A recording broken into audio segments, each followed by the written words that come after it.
প্ৰভু সকলো ঠিকে থাকিবনে? মোৰ দেখোন ভয়টো দিনে দিনে বাঢ়িহে গৈছে। ভয়ৰ কোনো কাৰণ নাই।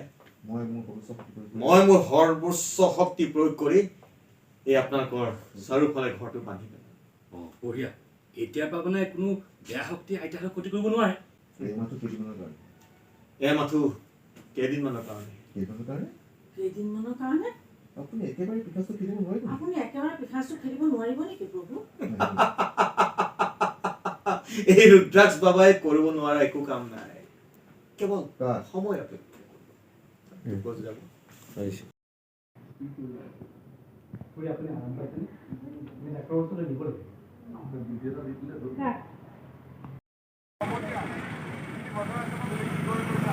কি ক'লা আৰু কি লাগিব?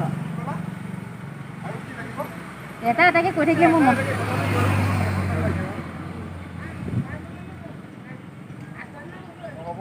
কি লাগে ভালকে হ'ব দিয়া ৰাখোঁ।